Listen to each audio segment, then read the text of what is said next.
9,000. That is how many known gang members there are in East Tennessee. Federal authorities say that they are members of basically every major gang, and they're in the Tri-Cities. Jordan Moore is in your corner asking what Tri-Cities law enforcement are doing to fight back.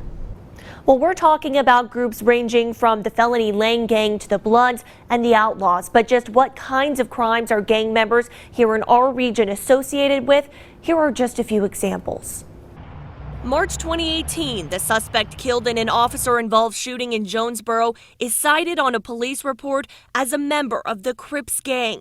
In that same month in Southwest Virginia, authorities noted in a news release that a suspect killed in an officer-involved shooting in Big Stone Gap had, quote, very strong and documented ties to known criminal gangs. May 2018, just weeks ago, authorities in Washington County, Virginia captured a man they believe has ties to a white supremacist group based on his tattoos.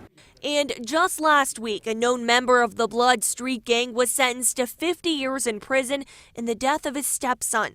And what we discovered was that we do have actual gangs from every major gang that you can imagine operating in the Tri-Cities. A discovery FBI agent Jeff Blanton said was brought to the forefront in 2014 when the FBI, along with local police agencies, created what's known as the Safe Streets Task Force. The Tennessee Bureau of Investigation reports there's an estimated 9,000 gang members in a span of 46 East Tennessee counties, the Tri-Cities included. But what gangs are we talking about? The top 10 gangs in East Tennessee, according to the TBI, include the Crips, Crazy White Boys, Vice Lords, Aryan Nation, just to name a few. We have gangs that come down as far as Detroit into the Tri-City area.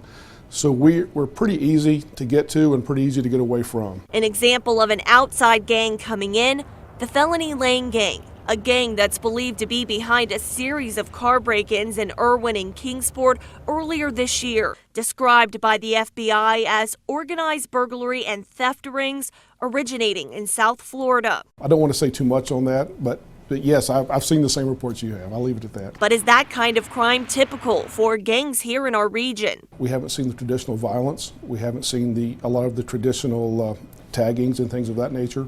But as some of those older gang members have been arrested, I think we're starting to see a little bit of an uptick in the violence. Not only that, local authorities like Detective Tyrone Foster with the Bristol, Virginia Police Department say gang members are also constantly adapting. They want to stay a step ahead of everybody.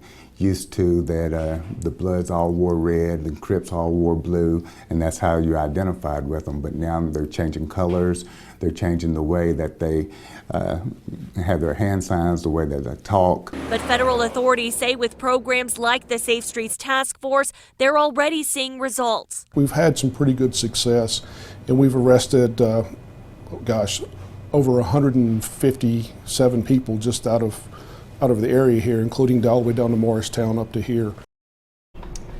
Just last year, Jordan, Bristol, Virginia police said they were talking about another gang that they were concerned about, one that was in the headlines nationally. Just today, we're talking about NS13, a really serious gang, according to police.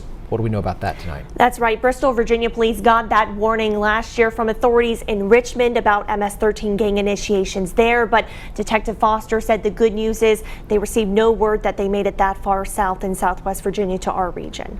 Right. Jordan Moore, thank you. Now you can learn more about gang activity. State and federal investigators are monitoring in this region and what they're doing about it on WJHL.com.